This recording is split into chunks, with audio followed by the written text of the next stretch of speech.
अगर ये 7 डेज अच्छे से काम कर लिया तो 1 अक्टूबर से आप एग्जैक्टली अपना पढ़ना शुरू कर सकते हो। Hi everyone, this is Bharti and welcome to my channel dream maths. कैसे हैं आप सब? कैसी चल रही है आप लोगों की तैयारी? शुरू करा पढ़ना कि नहीं? कि अभी कॉलेज ही जाने को नहीं मिला? जा रहे हो कॉलेज की नहीं? कमेंट सेक्शन में बताओ जल्दी से। स्टार्ट हुए आपके कॉलेजेस की नहीं?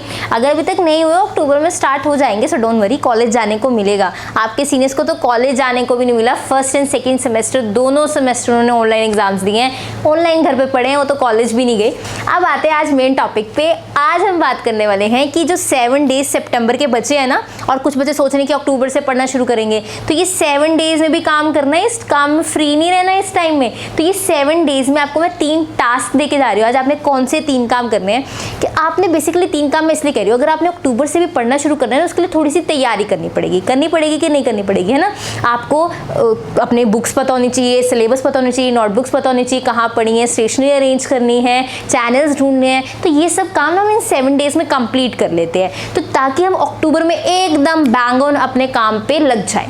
अब बात ध्यान से सुनो। आप कहोगे मैम एग्जाम्स इतनी दूर हैं, अभी कहाँ से आप सोच रहे हो? जिनके अब कॉलेजेस अक्टूबर से स्टार्ट हो रहे हैं, उनके एग्जाम्स आपके जनवरी में स्टार्ट हो जाएंगे। जिनके पहले ही स्टार्ट हो चुके हैं कॉलेज, उनके एग्जाम्स जो हैं दैट विल बी इन दिसंबर। ठीक है, अक्टूबर में जिनके उनके कब होंगे? जनवरी में। और जिनके पहले कॉलेज स्टार्ट हो चुके हैं, उनके दिसंबर में एग्जाम्स डेटशीट आ जाएगी। तो हमारे pass on an average 90 days है, तो हमें अपनी पूरी तैयारी रखनी है। ये स्कूल नहीं है कि जैन फेब में पढ़ के मार्च में हम मार्क्स ले जाते थे, नहीं, इसमें हमें शुरू से ही पढ़ना पड़ेगा मार्क्स लेने के लिए। तो आज मैं आपको इस 7 डेज में प्रिपरेशन करके रखनी है हमने, ताकि हम अक्टूबर में अच्छे से पढ़ पाए। तो पहला काम क्या करना है, आपके पास सिलेबस है नहीं है, बहुत सारी चीज़ें अब खत्म हो गई ये टाइम। आपको इन 7 डेज के अंदर कहीं से भी अपने कोई भी 3 सब्जेक्ट का सिलेबस अरेंज करना है। मतलब आपके पास उसकी PDF या फिर प्रिंट आउट फॉर्म आ सकते, तो बहुत अच्छी बात है, उसकी प्रिंट आउट फॉर्म आपके पास होनी चाहिए, ताकि आप मार्क कर पाओ उसको। क्लियर है चीज़? अगर प्रिंट आउट फॉर्म नहीं मिलती, PDF भी है तो कोई बात नहीं, लेकिन अगर प्रिंट आउट फॉर्म ले आओगे तो बेटर रहेगा। ठीक है, तो कोई भी 3 सब्जेक्ट, चाहे आप अपने टीचर से पूछ रहे हो, चाहे अपने सीनियर से पूछ रहे हो, फ्रेंड से पूछ रहे हो, वेबसाइट पे जाके चेक कर रहे हो, कॉलेज लाइब्रेरी से पूछ रहे हो, शॉप वाले मतलब बुक शॉप के पास जाके वहाँ पे अपनी बुक पूछ रहे हो, उसमें भी सिलेबस लिखा होता है आगे। जैसे भी मैंने आपको 6 वेज बता दिए, लेकिन आपके पास आपके कोई भी एटलीस्ट 3 से ज़्यादा हो सकते हैं, लेकिन 3 सब्जेक्ट्स का सिलेबस आपके पास होना चाहिए इन 7 डेज के अंदर। कहीं से भी अरेंज करो, और पहले से अगर आपके पास सारे सब्जेक्ट्स का सिलेबस है तो बहुत अच्छी बात है, एक टास्क तो आपका डन है। ठीक है, दूसरा टास्क आपने इन 7 डेज के अंदर क्या करना है, ये 7 डेज में एक चैलेंज लेना है कि आपने मैथ्स या फिर स्टैट्स का 1 यूनिट इस चैनल से कंप्लीट कर रहा है। चाहे आपने अगर पहले 1 यूनिट, मैंने पहले भी चैलेंज दिया था 10 डेज का, अगर आपने पहले 1 यूनिट खत्म कर रखा तो बहुत अच्छी बात है, एक और खत्म करो, लेकिन आपने इन 7 डेज को वेस्ट नहीं करना। देखो हमारे पास सब्जेक्ट्स बहुत ज़्यादा हैं, सिलेबस बहुत ज़्यादा है, तो अगर हम जो हमारे पास इस टाइम हमें चैनल पता है, जो हमें सब्जेक्ट पता है, जो सिलेबस पता है, वो हम इस टाइम को यूटिलाइज करते हैं। तो आपने इन 7 डेज के अंदर अपने सब्जेक्ट का 1 यूनिट कंप्लीट कर लेना। आपके पास मैथ्स है तो मैथ्स का, आपके पास स्टैट्स है तो स्टैट्स का, आपने 1 यूनिट अपना कंप्लीट कर लेना, उसके सारे टॉपिक्स कंप्लीट कर लेने हैं। तो दूसरा टास्क ये हो गया, सिलेबस आपने अरेंज करना है। दूसरा टास्क क्या है, अपना 1 यूनिट यहाँ से कंप्लीट करना है।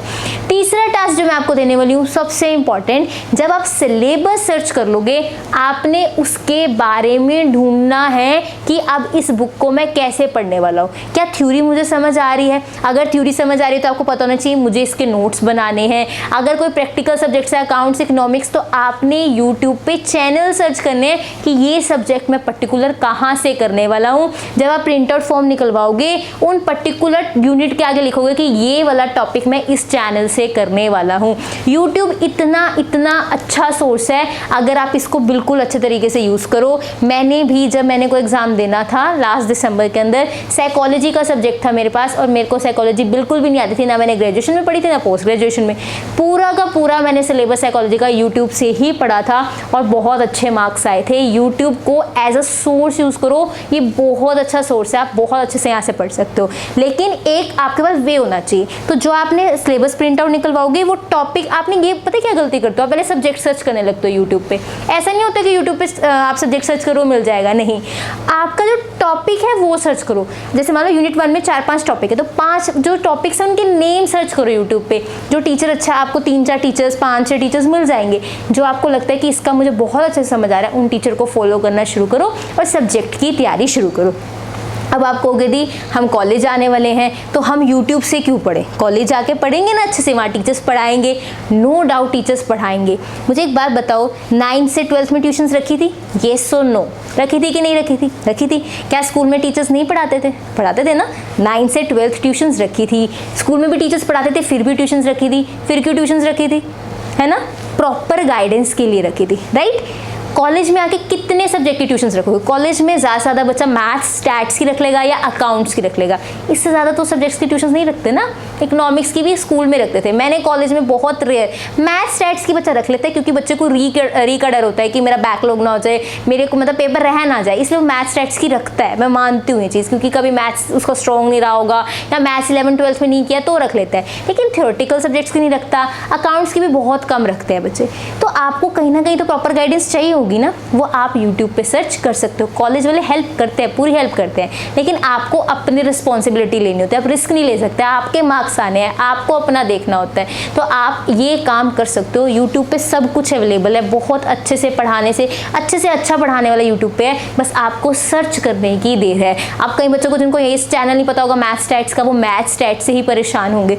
समझ आई चीज़? कहने का मतलब YouTube पे हर चीज़ है, लेकिन आपको पहले उसको, जैसे आपको सिलेबस बता, आपने टॉपिक सर्च किया, ये नहीं उसको ब्लाइंडली करना शुरू कर दिया। आप देखो जो बुक या जो फिर आपके पास नोट्स हैं उनसे वही कंटेंट वो पढ़ा रहे हैं, फिर आप उसको अच्छे से फॉलो कर सकते हो। यूट्यूब पे सब कुछ है, लेकिन आपको अपना वाइजली देखना है और चूज करना है कि कौन सा मेरे लिए बेटर है, ठीक है। तो आपने 7 डेज में चैनल, मैंने कम से कम 2 से 3 दिन लिए थे प्रॉपर चैनल सर्च करने में दिसंबर में कि मुझे साइकोलॉजी पढ़नी कहाँ से है, तो मैंने तब पढ़ना शुरू किया। 2 से 3 दिन सिर्फ सर्चिंग पे लगे थे, ये टीचर ऐसे पढ़ा रहे हैं, ये टीचर ऐसे पढ़ा रहे हैं, मुझे किसका अच्छे से समझ आ रहा है। तो आपने ये 7 डेज दे रही हो, आपको 2 to 3 डेज नहीं दे रही, 7 डेज दे रही हूँ। इसके बाद चैनल सर्च करने के बाद, अपना कंटेंट देखने के बाद, बुक्स देखने के बाद, नोट्स देखने के बाद कि 7 डेज में आपने काम करना है। ये आपको वीडियो 23 सितंबर को मिला है, कल मतलब 24 सितंबर से 30 सितंबर में आपने काम करके रखना है कि 1 अक्टूबर से हम बिल्कुल अपना अटैक कर पाए कि कौन सा हमने सब्जेक्ट स्टार्ट करना है। फिर हम चैनल्स नहीं सर्च कर रहे होंगे, अपनी बुक्स नहीं ढूंढ रहे होंगे, नोट्स नहीं ढूंढ रहे होंगे, 1 अक्टूबर से हम उसे अच्छे से पढ़ना शुरू कर देंगे। इन 7 डेज के अंदर एक मैथ्स की यूनिट खत्म कर रहे हैं ना, तो एक सब्जेक्ट तो थोड़ा सा हमारा मतलब लाइट हो जाएगा, उसका इतना वेट नहीं रहेगा, बाकी सब्जेक्ट्स पे भी हम आ पाएंगे, ठीक है। तो आपने 7 डेज में चैनल सर्च कर लोगे, बुक्स नोट्स करना ही है, जैसे भी स्कूल जाओ, स्कूल कह रही कॉलेज जाओ, फ्रेंड से पूछो, कहीं से भी 6 वेज बता दिए, ये काम करके रखना है। नेक्स्ट आते हैं 4th पे, कमेंट सेक्शन। आप देखो, अब आपके जो 3rd सेम के स्टूडेंट है स्पेशली वो ध्यान सुनो, आपने 1st सेम में जहां से भी, जैसे अकाउंट्स कहीं से पढ़ा है तो कमेंट करके बताओ कि आपने इस चैनल से अकाउंट्स पढ़ा है, बाकी बच्चे जाके भी देख पाए, अगर उन्हें वहां से समझ आता है वो भी वहां से पढ़ पाएंगे। एक दूसरे की हेल्प करो। बाकी स्टूडेंट भी 1st सेम की भी हो, जो भी BCA BBA BCom के बाकी सब्जेक्ट्स कहीं से भी कर रहे हैं, स्पेशली BCA के स्टूडेंट्स प्रोग्रामिंग जहाँ से कर रहे हैं, वो वहां जाके मतलब कमेंट सेक्शन में बताओ कि आप इस चैनल से कर रहे हो, कि बाकी स्टूडेंट्स को भी हेल्प मिल पाए। और जैसे किसी को मैथ्स स्टैट्स में प्रॉब्लम आ रही है तो इस चैनल के बारे में बताओ कि उनको भी हेल्प मिल पाए। आपको एक बार किसी को आपने चैनल बता दिया, वो पर्सन जाके उस चैनल पे देखेगा, अगर उसे भी अच्छा लगेगा चैनल, वो भी वहां से पढ़ेगा, नहीं लगा तो ठीक है वो कहीं और पढ़ लेगा। कहने का मतलब ये, एक दूसरे की हेल्प करो। आप सारे सब्जेक्ट्स खुद ही पढ़ सकते हो, कोई दिक्कत नहीं आने वाली। सब्जेक्ट्स अच्छे से पढ़ लो, फिर प्रीवियस ईयर जाके देखने हैं आपने, मतलब प्रीवियस ईयर का मतलब जो क्वेश्चन पेपर थे ना, जो लास्ट ईयर आए हुए हैं, जैसे अब 2022 में 21 में पेपर देना होगा आपने, 2020 के 19 2018 इनके क्वेश्चन पेपर्स देखोगे, क्या उन क्वेश्चन पेपर्स के क्वेश्चंस आपसे हो रहे हैं। अगर वो क्वेश्चन आपसे हो रहे हैं पढ़ने के बाद, बैंग ऑन, आपने बहुत अच्छा काम कर लिया, वो सब्जेक्ट आपका तैयार हो गया। बस इतना सा वे, कोई टफ काम नहीं है। समझ आए क्या क्या स्टेप्स करने हैं। ये 7 डेज में मैं फटाफट से शॉर्ट में बता रही हूँ। 7 डेज में क्या करना है, 3 सब्जेक्ट्स के सिलेबस ढूंढने हैं, कोई भी 3 सब्जेक्ट्स। मैथ्स की प्लेलिस्ट सिलेबस मैंने चैनल पे शेयर कर दी है, वो आप वहां से देख सकते हो। दूसरा आपने क्या काम करना है, चैनल सर्च करके रखने हैं कि कौन से चैनल से आपको क्या पढ़ना है, और अपनी PDF जो भी आपके पास प्रिंट आउट आएगा उस पर मार्क कर लो, ये सब्जेक्ट ये चैनल मुझे यहाँ से पढ़ना है। 7 डेज बहुत होते हैं सर्चिंग के लिए, आप इतना टाइम नेट पे लगाते हो, थोड़ा टाइम काम के लिए भी लगा लेना, ठीक है।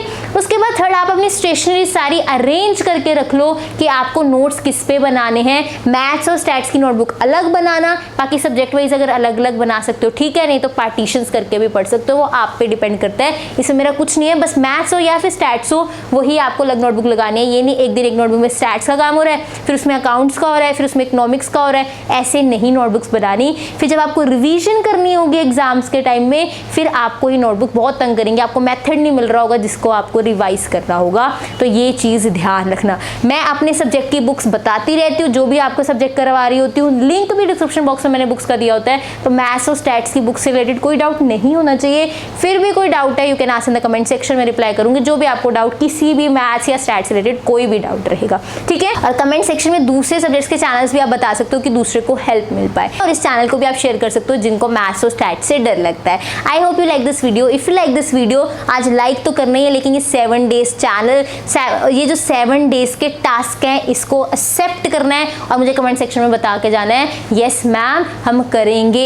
अगर ये 7 डेज अच्छे से काम कर लिया तो 1 अक्टूबर से आप एग्जैक्टली अपना पढ़ना शुरू कर सकते हो। फिर आपको बुक की टेंशन, सिलेबस की टेंशन नहीं रहेगी। ये 3 सब्जेक्ट ले लेना, जब आप वो अक्टूबर में पढ़ रहे होगे ना ये 3 सब्जेक्ट, बाकी सब्जेक्ट का सिलेबस तब तक आपके पास आ चुका होगा, आप वो भी पढ़ना शुरू कर सकते हो। तो 1 अक्टूबर से सिलेबस देखना नहीं शुरू करना, 1 अक्टूबर से पढ़ना शुरू करना, ठीक है। If you like this video, do like, share, comment and subscribe to my channel which is Dream Maths. Thank you so much for watching.